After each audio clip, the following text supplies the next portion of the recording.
Depuis quelques années, Elon Musk nous parle de projets futuristes tous plus fous les uns que les autres.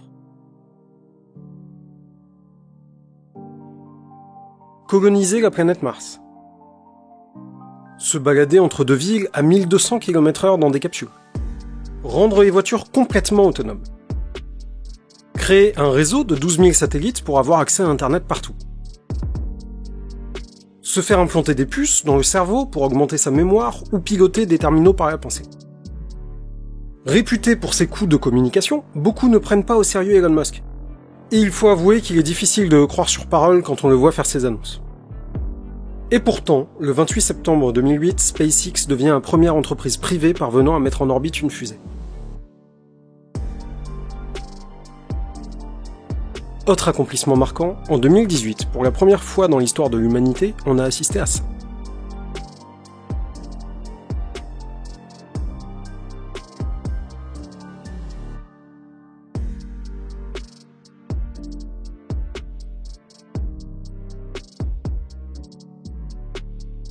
Et le même jour, on assistait à ça.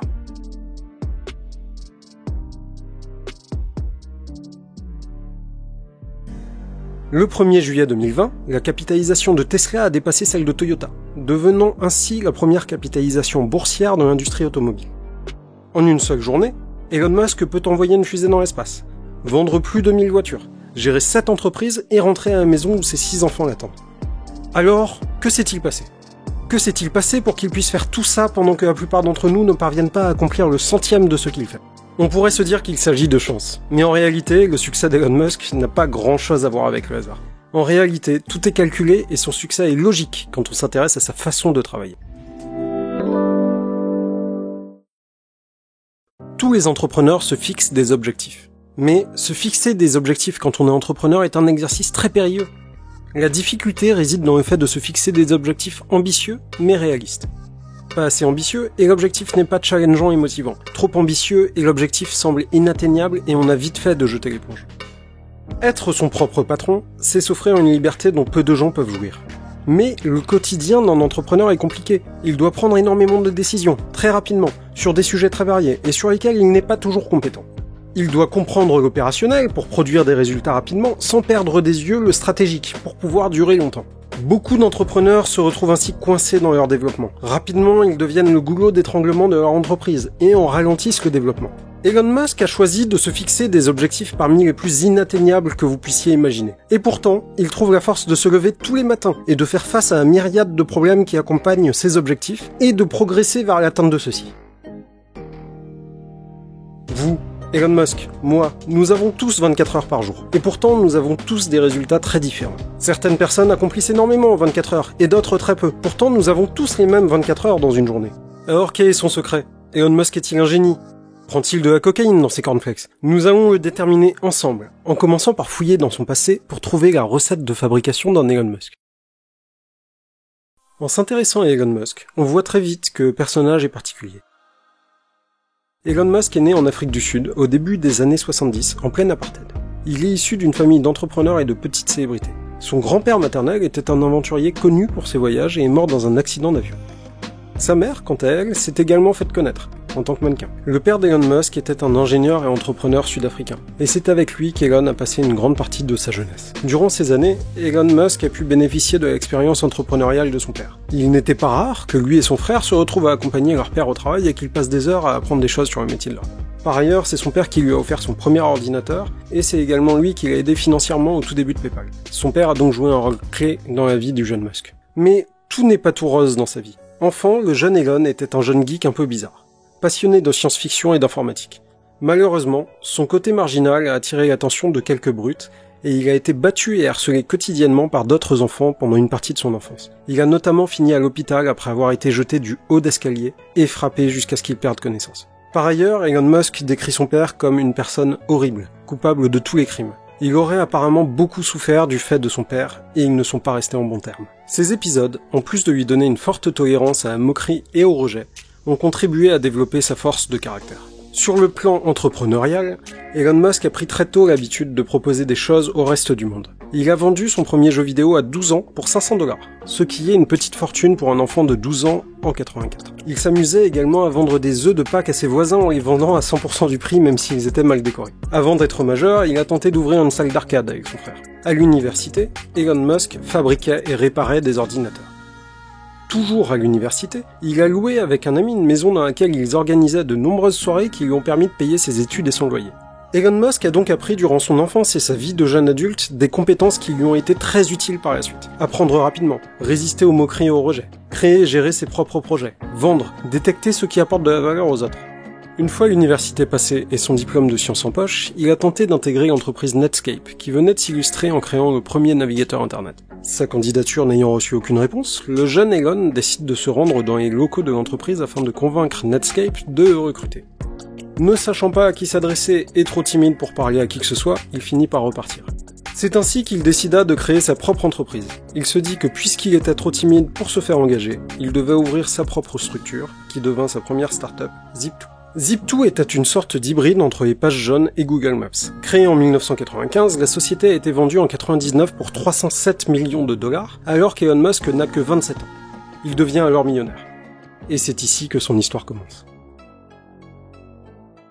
À 31 ans, Elon Musk est un jeune millionnaire qui s'est enrichi grâce à 2 entreprises successives. Après avoir vendu Zip2, c'est PayPal qui se fait racheter et qui lui rapporte 180 millions de $. À ce moment de sa vie, Elon Musk a une réputation de connard arrogant, décrit comme un tyran par ses équipes. 2 voies sont alors possibles dans sa vie. S'acheter une île aux Bahamas et prendre sa retraite pendant sa trentaine, ou continuer à monter des entreprises. Pour lui, la question ne se pose pas, et il rêve en grand. Nourri par ses lectures adolescentes de science-fiction, Elon Musk rêve de sauver l'humanité. Et il se sent rempli d'une mission quand il réalise qu'il n'y a pas de réel plan pour la conquête spatiale et que les automobiles électriques sont tout sauf sexy avec leur faible autonomie et leur design horrible. Il se met donc en tête de coloniser l'espace et de révolutionner l'automobile. 2 secteurs occupés par des géants et où les barrières à l'entrée sont colossales. Le spatial est un domaine réservé jusque-là aux États, ou aux agences d'État, et les acteurs en place sont bien installés. De la même façon, il semble impossible de créer une nouvelle marque automobile tant les barrières à l'entrée sont infranchissables. En face, la concurrence est acharnée, bien installée, et écoule des millions de véhicules chaque année, permettant des économies d'échelle importantes. Qu'il s'agisse du spatial ou de l'automobile, il semble alors impossible et ridicule d'espérer concurrencer les acteurs établis. Mais Elon Musk est déterminé à dépenser son dernier dollar pour le succès de ses entreprises. Alors il se met en quête de solutions. Et il trouve un plan d'attaque. La taille de ses concurrents fait leur force, mais est également le plus gros frein à leur faculté d'innovation. À ce moment, dans l'automobile, les industriels ont des cycles d'innovation très longs, de 5 à 8 ans, avant qu'une innovation sorte sur le marché. Le spatial américain, quant à lui, emploie toujours des capsules russes Soyouz datant des années 70 afin de desservir l'ISS. Elon Musk ne vient pas de l'industrie, mais de l'informatique où les produits doivent évoluer en continu pour survivre. La faculté à innover rapidement est vitale, et c'est cette culture qu'il va emmener dans le spatial et l'automobile. 2 secteurs adeptes de bureaucratie et d'administratif et incapables de prendre des décisions rapidement du fait de leur énorme chaîne de commandement. Elon Musk comprend que s'il ne peut pas être aussi gros, il devra être plus intelligent et plus agile pour espérer se faire une place. C'est à ce moment qu'Elon Musk met au point sa stratégie gagnante qu'il emploiera par la suite dans toutes ses entreprises.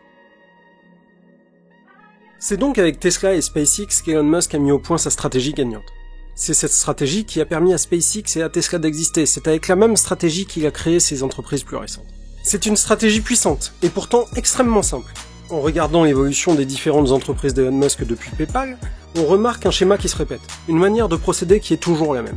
Elon Musk commence toujours par partir d'une vision inspirante pour résoudre un problème de l'humanité. Partir d'un problème, quand on souhaite vendre, c'est la base. Et quel plus grand problème que la fin de l'humanité ?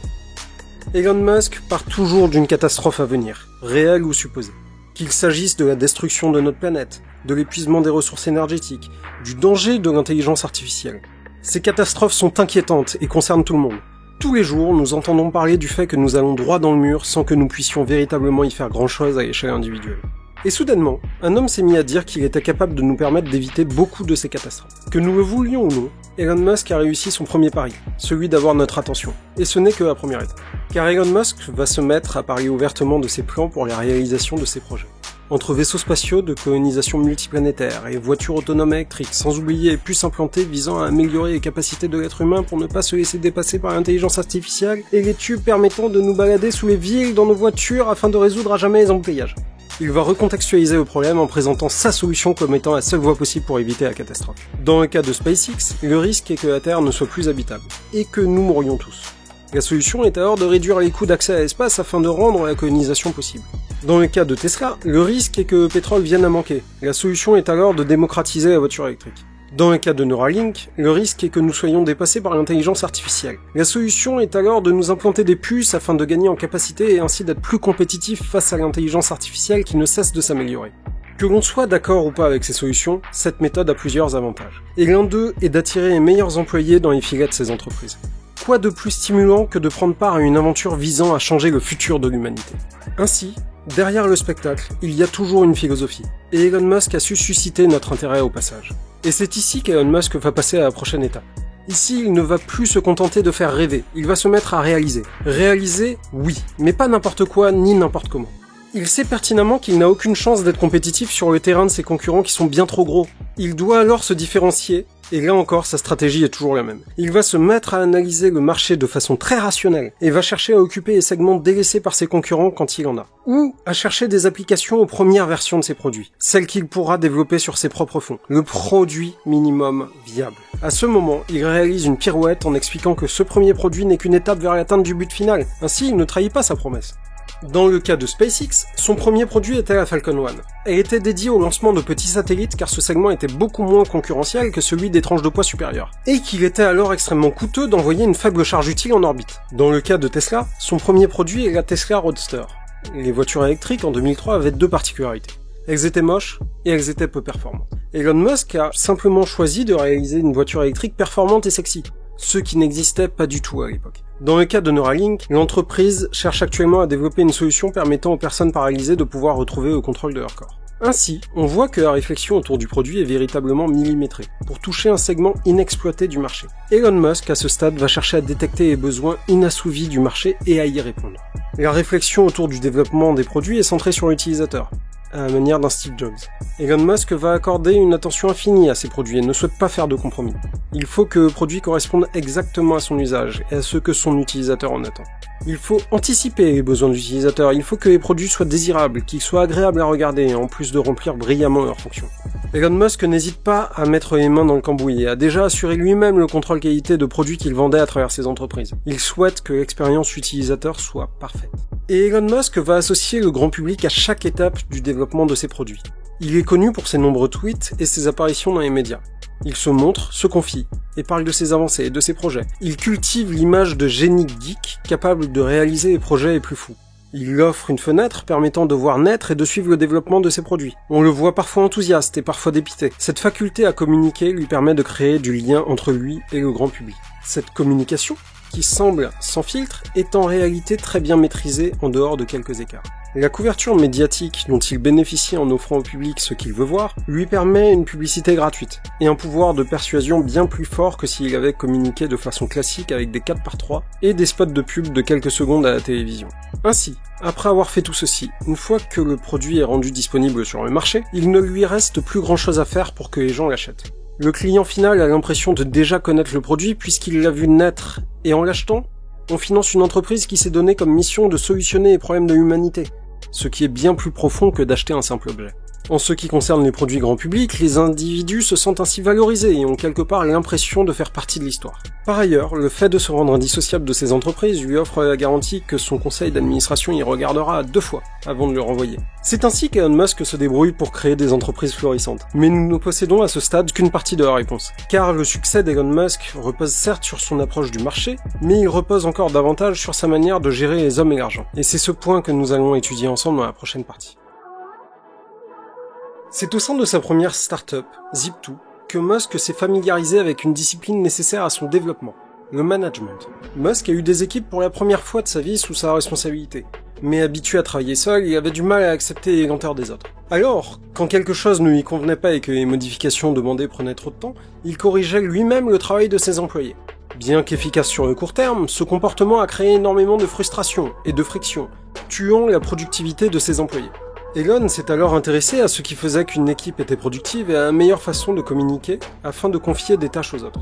Il a commencé à s'imaginer dans la peau de son interlocuteur au moment de lui confier des tâches en se posant des questions telles que quel est son niveau d'information et que va-t-il comprendre de mes consignes en fonction de ce qu'il sait. Au bureau, Elon Musk a la réputation d'être intraitable. Il impose des deadlines impossibles et exige sans arrêt le meilleur de ses employés. Certains employés se sentent considérés comme des munitions. D'autres dénoncent son manque de reconnaissance. Elon Musk a même invité l'un de ses employés à reconsidérer ses priorités quand celui-ci devait quitter son poste plus tôt pour assister à l'accouchement de son épouse. Des gens loyaux se sont fait renvoyer sur un coup de tête. Elon Musk dirige en réalité ses équipes avec deux leviers, la carotte et le bâton. D'un côté, la perspective de participer à des projets aux ambitions démesurées, de l'autre, le fait de pouvoir se faire renvoyer à tout moment. En termes de prise de décision, il ne laisse que peu de marge aux autres, et doit être convaincu à 100% du bien fondé d'une décision afin de donner son aval, et demande régulièrement de ramener le problème aux lois de la physique quand il s'agit d'une décision technique. Un autre ingrédient de la réussite d'Elon Musk est la gestion financière de ses entreprises qui peut être résumée assez simplement. Trouver le juste compromis entre productivité et coût. Elon Musk n'hésite pas à investir dans deux cas précis. Quand son investissement lui permet de réaliser des économies supérieures à l'investissement, exemple, faire voyager ses employés en jet privé exceptionnellement pour sauver une journée de travail dont le coût serait supérieur au coût du voyage en jet privé, ou quand son investissement ajoute de la valeur de façon substantielle au produit fini, contribuant à rendre le produit plus attractif. Bien entendu, il n'est pas toujours évident d'estimer avec précision le coût ou le retour sur investissement, mais ces deux règles facilitent énormément la prise de décision en termes de gestion financière. C'est ainsi qu'Elon Musk s'est mis à internaliser la fabrication de la plupart des composants technologiques dont il a besoin, permettant une réduction des coûts importante tout en offrant un meilleur contrôle sur la production. C'est un véritable tour de force dans des secteurs tels que le spatial ou l'automobile où l'approche traditionnelle est au contraire de s'entourer d'une myriade de sous-traitants. Dans l'aérospatial, il n'est pas rare de recourir à un sous-traitant qui lui-même fait appel à un sous-traitant et ce jusqu'à 9 niveaux pour une pièce. Le souci est double. En plus d'augmenter les coûts, le contrôle qualité devient très complexe puisque ce sont 9 niveaux d'interlocuteurs qui doivent s'échanger de l'information en cas de besoin. Ainsi, en fabriquant elle-même ses composants, SpaceX a fait baisser le prix d'une radio de grade aérospatial de 100 000 $ à 5 000 $, tout en ayant la possibilité de la faire évoluer très rapidement en cas de besoin. Le choix de l'internalisation offre ainsi une meilleure maîtrise et permet donc un meilleur contrôle des dégâts, une meilleure agilité et des corrections plus rapides. En plus de lui permettre la maîtrise de technologies précieuses qu'il peut réutiliser dans ses autres entreprises ou revendre. En effet, le savoir-faire de Tesla bénéficie à SpaceX, et inversement, les nouvelles entreprises d'Elon Musk partagent toujours des similarités avec les anciennes. Ainsi, il capitalise plutôt que de se disperser. Maintenant que l'on sait comment Elon Musk gère ses ressources, et si nous nous intéressions à sa manière de se gérer lui-même? Alors, avant tout, petit avertissement. Elon Musk dédie sa vie à son travail, qui est sa priorité. Si votre épanouissement nécessite une vie de famille épanouie ou du temps dédié au sport ou à vos amis, son rythme de vie n'est pas pour vous. Par ailleurs, toutes les informations relatives au rythme de travail d'Elon Musk sont souvent issues d'Elon Musk lui-même, et donc pas forcément fiables à 100%. Chercher à imiter Elon Musk comporte des risques pour votre santé physique ou mentale. Il est de notoriété publique qu'Elon Musk est un bourreau de travail, avec des semaines qui vont de 80 à 100 heures. Le matin, après avoir dormi 6 heures, Elon ne prend généralement pas de petit déjeuner. Il peut lui arriver de boire rapidement un café et d'ingurgiter une omelette. Puis, il prend sa douche et part travailler. Il passe environ 80% de son temps à travailler sur la conception et le design. Le midi, il ne s'arrête pas de travailler et mange généralement un sandwich en moins de 5 minutes ou mange pendant une réunion. Les décisions inutiles sont éliminées au maximum, jusqu'au choix de ses vêtements qu'il a longtemps confié à son assistante. Ses tâches sont divisées en tranches de 5 minutes sur son calendrier, ce qui lui permet d'accomplir énormément de choses en une seule journée. Afin de ne pas perdre de temps, il essaye de limiter au maximum les conversations par téléphone et préfère que l'information lui arrive par email. Il utilise aussi une adresse email compliquée afin d'éviter que n'importe qui puisse lui envoyer des emails et qu'il puisse choisir ses interlocuteurs. De la même manière, pour limiter les interruptions, la plupart de ses employés doivent passer par son assistante afin de pouvoir lui parler directement sans rendez-vous. C'est elle qui indique s'il est disponible ou non. Elon Musk a fait du multitâche sa marque de fabrique. Pendant les réunions, pendant qu'il est aux toilettes ou pendant qu'il fait passer des entretiens, il continue à répondre à ses emails. Les lundis et vendredis, Elon Musk travaille à SpaceX et du mardi au jeudi, il travaille au sein de Tesla. Il passerait environ 40 heures à travailler dans chacune de ses entreprises. Le samedi, il est soit à SpaceX, soit avec ses enfants. Et quand il est avec ses enfants, il passe la plupart de ses samedis à répondre à ses emails. Il ne fait quasiment pas de sport et son seul jour de repos est le dimanche, qu'il passe à décompresser chez lui en jouant aux jeux vidéo ou en passant du temps avec sa famille. Pour se détendre, il lui arrive aussi de lire ou de faire la fête.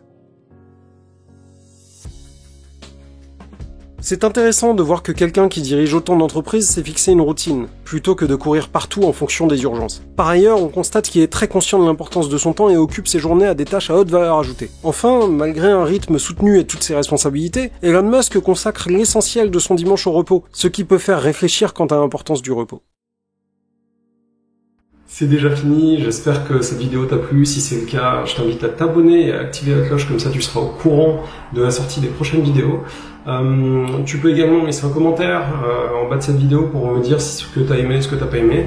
Et si tu souhaites aller plus loin et que tu es entrepreneur, j'ai créé une vidéo bonus qui est la suite de celle-ci, où on va s'inspirer des bonnes pratiques de productivité d'Elon Musk pour devenir nous-mêmes plus productifs dans nos entreprises.